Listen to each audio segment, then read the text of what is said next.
The doorbell shatters the quiet like a sudden crack of thunder on a clear day. I pause, hands still wrapped around the carton of milk I was just about to set down. The sun floods my kitchen with the golden warmth of the late afternoon, but a chill brushes my spine. Visitors are rare, and unexpected ones even more so. The sound echoes overly loud in the stillness of my empty home. I wipe my hands on my apron as I move toward the door, the wooden floor cool under my feet. My name is Ashley, and I am a 50-year-old widow who's learned to find solace in the rhythm of daily chores and the quiet murmuring of my garden winds. As I reach the door, I take a deep breath, bracing myself for anything from a salesman to a mistaken delivery. Nothing prepares me for the sight before me. Olivia, my daughter, 25 years old and visibly pregnant, stands there. Her face is a canvas of exhaustion and worry, eyes rimmed red as if she's been crying for hours. Beside her, clutching her hand with the trust only a child can have, is Philip, her 5-year-old son, who looks equally distressed. "Mom, can we come in?" Olivia's voice trembles, a stark contrast to the firm, cheerful tones I remember. It's as if the weight of her world is now balanced precariously on her slight shoulders. "Of course, my dear," I reply, stepping aside to let them in. As I close the door behind them, sealing off the cool breeze that had started to rise outside, a palpable sense of relief seems to pass through Olivia. Yet, the tension in her shoulders, the way her eyes dart around the familiar surroundings of the foyer, speak of deeper untold stories. "Let's sit down.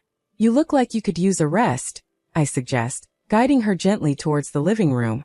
Philip follows silently, his small hand slipping into mine, his trust immediate and complete in the safety of his grandmother's presence.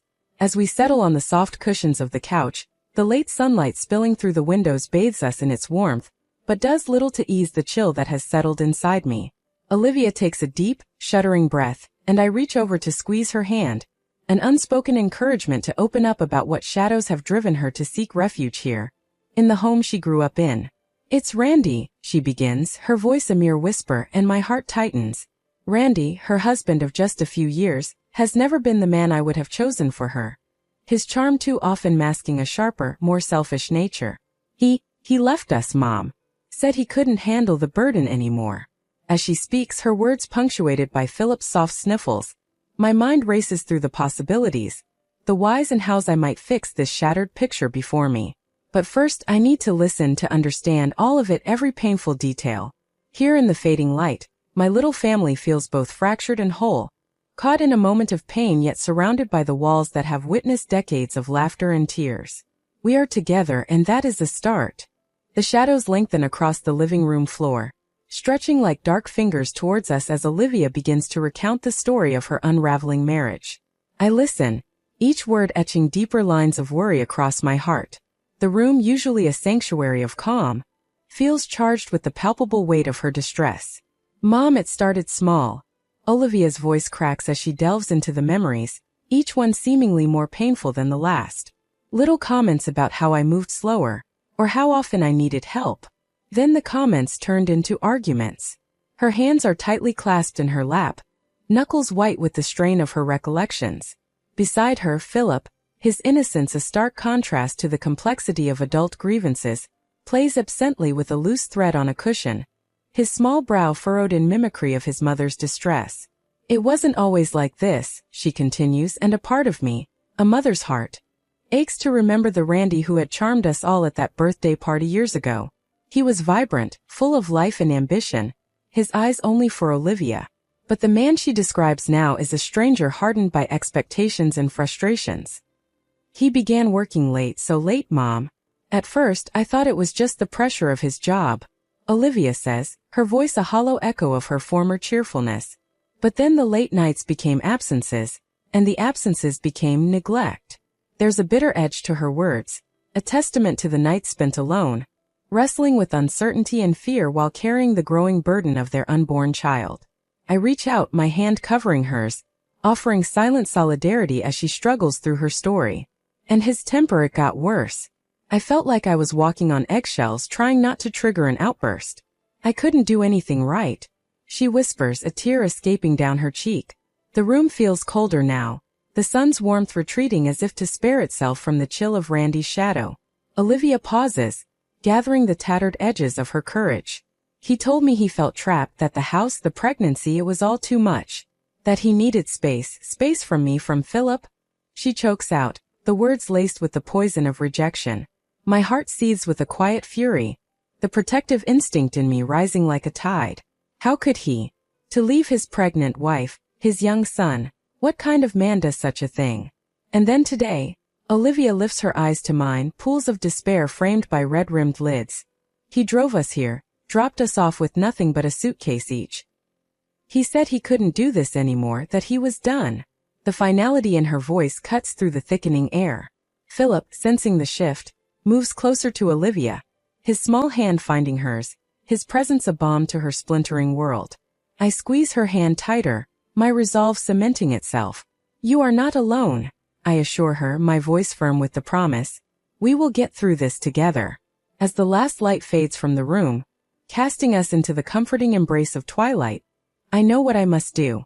Tomorrow I will start making calls, seeking legal advice, ensuring that this abandonment does not leave them destitute. But tonight, I will hold my daughter and my grandson, weaving a net of safety around their fragile lives. In this room where generations of our family have found refuge from their storms, we brace ourselves against the gale of Randy's departure, finding strength in our unity. Here in the gathering darkness we begin to forge our path forward together. As the new day dawns, the quietude of the morning belies the storm that passed through our lives the night before. The sun casts a gentle glow through the gauzy curtains of the living room, a stark contrast to the tumultuous revelations that unfolded within these walls. I watch as Olivia, still ensconced in the embrace of the couch, stirs slightly in her sleep. Philip, ever the guardian despite his tender age of 5, sleeps curled beside her, his small hand clutching her arm. This morning my house feels both a sanctuary and a battleground, a place where wounds are both inflicted and healed. I set about preparing breakfast, the clinking of dishes a mundane soundtrack to my racing thoughts. The familiar routine helps anchor me, each task a step towards normalcy, each clatter a defiance against the chaos that Randy has thrust into our lives. As I brew the coffee, the rich aroma fills the kitchen, weaving through the air like a comforting promise. I set 3 places at the table, each setting a testament to my resolve. Today I will not let despair sit at our table. Today I feed strength and courage to my daughter and grandson. Olivia awakens with a start, her eyes wide before they settle on the surroundings, remembering where she is, the events of the previous day crashing back into her consciousness. She catches my eye and I offer her a smile, a silent reassurance. Breakfast is almost ready, I call softly, not wanting to disturb Philip's slumber. She nods, a grateful smile tugging at the corners of her mouth, and gently extricates herself from the couch to freshen up. I watch her ascend the stairs, each step a labor, not just of physical weight but the heaviness of her burdened heart. It's in these moments, watching her battle through, that my resolve hardens further. Randy will not break us. With breakfast served and Philip now animatedly recounting his dreams from the night before, we seem almost a normal family. But beneath the chatter, under the clink of spoons against bowls, lies a palpable tension. Once breakfast is done, Olivia helps clear the table, a semblance of routine lending us a fragile normalcy. We need to talk about what comes next. I broach the subject as we sit, the remains of our meal cleared away, the morning light now fully casting its scrutiny upon us. Legally, financially, we need to know where you stand and what we can do. Olivia nods, her face set in a determined line. I know. I've been thinking about it all night. I don't think I can go back to him, Mom. Not after this. Her voice is firmer now, the decision made in the darkest hours of the night now brought into the light of day. It's a decision born of pain but also of an emerging strength. I nod supportive. Then we'll figure this out together. I'll help you find a good lawyer. We need to ensure you and Philip are protected. The discussion turns practical, a list of necessities lengthening, financial documents, a new bank account, a visit to a family therapist for both Olivia and Philip. Each task is a step towards independence, a move away from Randy's shadow. By midday I have made several calls. Friends recommend lawyers, therapists, and more. The community we've lived in all our lives rallies around us, offers of help and support flowing in. It's heartening, this reminder that while one person has let Olivia down, a whole community stands ready to lift her up. As the sun climbs higher, our plan solidifies. Olivia's eyes, once dull with resigned despair, now spark with a flicker of hope. Together we begin to rebuild from the rubble that Randy left behind, our spirits bolstered by the solidarity and love that surrounds us. In this house of healing we stitch together the seams of a new beginning, each thread a promise of renewal and resilience. The morning sun had crawled across the sky, casting long shadows by the time Randy's car pulled up outside. The sight of it sends a tremor of unease through me, the sleek black vehicle seeming more like a dark cloud on our freshly cleared horizon. Olivia stiffens beside me at the window, her hand finding mine, seeking strength in its grasp. Is he coming in? Her voice is a whisper, fragile yet filled with a newfound resolve. No, I reply, my tone firm, protective. I'll handle this. Stepping out onto the porch, I brace myself as Randy emerges from the car. His usual swagger is tempered today. Perhaps the gravity of his actions is finally dawning on him. As he approaches, I can't help but marvel at how the charming young man Olivia once fell in love with could morph into the stranger before me now. Ashley, he greets, his voice cautious. I brought some of Olivia's and Philip's things. His words hang between us, a feeble bridge over the chasm his actions have created. Leave them on the porch. Olivia will get them later. I say, my voice steady, betraying none of the anger simmering inside. Randy pauses, his eyes searching mine for signs of the familiar warmth he once took for granted. Finding none, he nods slowly and returns to his car to fetch the suitcases. Watching him, I feel a pang of sorrow for what was supposed to be the family we thought we were building together. He sets down the suitcases with a thud, each one echoing on the wooden planks of the porch. Ashley, he starts, but I raise my hand to stop him. Save your explanations, Randy. Save them for someone who might still believe them, I interrupt sharply. You've made your choices clear. Randy's face hardens as his initial attempt at reconciliation crumbles. I did what I felt was necessary. I'm not cut out for the domestic life, for being tied down. He retorts, his voice gaining an edge. And yet you vowed to be. I shoot back, my words laced with the betrayal felt by Olivia. You made promises to your family, Randy, to your wife and son. He looks away, unable to meet my gaze, his posture deflated. I need to be free, Ashley. I thought I wanted that life, but I was wrong. His admission stings, a bitter confirmation of his abandonment. Being free doesn't mean you get to break others' hearts, I say. Olivia is starting the divorce process. She and Philip will be fine without you. They have support. They have people who genuinely care about their well-being. Randy looks back at the house, perhaps hoping for a glimpse of Olivia or Philip, a sign of the life he's leaving behind. But the curtains are drawn, the windows a barrier to his deserted aspirations. I'll set up child support. I won't leave them with nothing, he says finally, a small concession in the wake of his departure. I'll believe it when I see it, I respond, skepticism coloring my tone. And we will be ensuring everything is formalized legally. You can't just walk in and out of their lives as you please. With that, I turn back towards the house, leaving Randy standing alone on the porch. The door closes behind me with a definitive click, a seal against the turmoil he brought into our lives. Inside, Olivia is waiting, her expression anxious. I wrap my arms around her, a silent promise of my unwavering support. We're moving forward, Liv. It's just us now, but that's enough. She nods against my shoulder, a silent acceptance of our new reality. Together, with Philip playing at our feet, we watch through the window as Randy drives away, a chapter closing with the crunch of gravel under tires, leaving us to rebuild in the peace that follows the storm. The days blur together in a flurry of activity as we navigate the aftermath of Randy's departure. Legal proceedings are initiated, paperwork filed, and support systems activated. But amidst the chaos, there is a sense of purpose, a determination to emerge from the wreckage stronger than before. As Olivia focuses on rebuilding her life, I take on the role of guardian, ensuring that every aspect of her and Philip's well-being is safeguarded. Lawyers are consulted, financial arrangements made, and a new sense of empowerment begins to blossom within Olivia. She is no longer the timid woman who once bowed to Randy's demands. She is a lioness fiercely protective of her pride. In the quiet moments between appointments and phone calls, Olivia and I share heart-to-heart conversations, the kind that lay bare our deepest fears and hopes. She confides in me about her dreams for the future, of providing a stable home for Philip, of pursuing her passions once again, of finding love that honors and respects her. Meanwhile, Philip thrives under the gentle guidance of his mother and grandmother. With Randy's toxic presence removed from their lives, he blossoms like a delicate flower finally freed from the shadows. His laughter fills the house once again, echoing through the halls like a melody of hope. But amidst the progress, there are moments of doubt and uncertainty.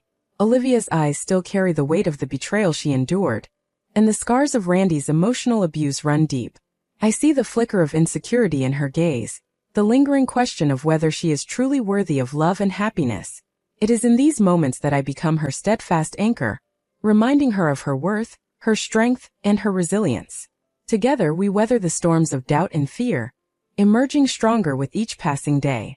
And then one fateful afternoon, as we sit in the warmth of the backyard, surrounded by the beauty of nature and the love of family, a breakthrough occurs.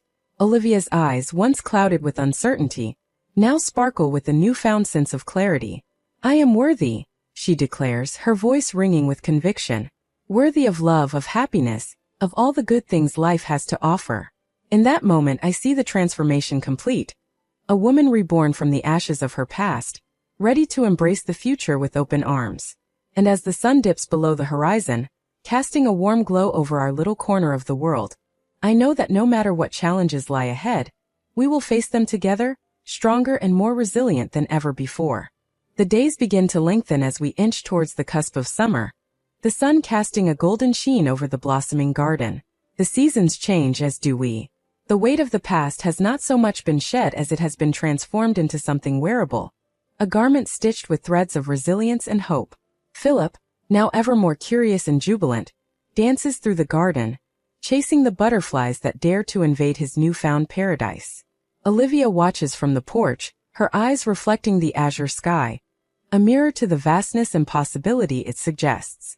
There's a softness to her now, tempered by strength, like steel encased in velvet. We've established routines, the kind that provide scaffolding to our days. Morning breakfasts are a symphony of chatter and laughter, the clinking of dishes a backdrop to plans being laid for the day ahead. Olivia has begun working from home, her talents in graphic design now finding a platform. It provides not just a distraction but a purpose, a reclaiming of the identity that had been overshadowed by her roles as wife and mother. In the afternoons while Philip naps, Olivia and I sit with cups of tea, our conversations meandering from the mundane to the profound. Today, she broaches the topic of her father, her words a delicate tiptoe through a garden of memories. "I think Dad would have been proud of how we handled everything," she muses, tracing the rim of her teacup with a finger. "I know he would have," I respond, my voice tinged with a blend of pride and sorrow. My husband, a pillar in our lives, had left us with the strength that now courses through our veins, invisible yet palpable. As the day wanes into evening, we prepare for the small gathering we've planned. It's not a celebration of anything particular, more a recognition of us, of the peace we've fought to establish. Neighbors and close friends aware of our journey step into our home with smiles and dishes in hand. Their presence stitches the wider community into our personal tapestry of recovery. Philip, ever the entertainer, regales our guests with tales of his daytime adventures. Olivia, her laughter now easy and genuine, flits through the groups, a hostess finally comfortable in her reclaimed space. As the night deepens, the air filled with the symphony of soft music and gentler talk, Olivia pulls me aside. Her eyes, bright under the starlit sky, hold a universe of thanks. She hands me a small framed sketch. It's one of her own, a portrait of our home, each line imbued with the emotion of her journey. "Mom, this is for you, to remind us of what we've come through and what we've achieved." I hold the frame, the weight of her gift heavy with meaning. "Thank you, my love." I manage, my voice thick with emotion. The portrait isn't just of a house. It's a testament to a fortress we've built from love and fierce determination. The party dwindles, guests departing with hugs and well wishes. The night wraps around us, a blanket under which we can finally rest. In the quiet that follows, as I put Philip to bed and watch Olivia tidying up with a contented sigh, I feel a profound sense of accomplishment. We've crafted something extraordinary from the shards of our old lives. A family dynamic that thrives on love, support, and the understanding that while the past may define the start of our journey, it does not dictate where it ends. As I finally turn off the lights, The house settles around me, its walls echoing with the soft, steady breathing of my family, sleeping peacefully. In this quiet I whisper a vow, a promise to maintain this sanctuary, our home, a place of peace and new beginnings.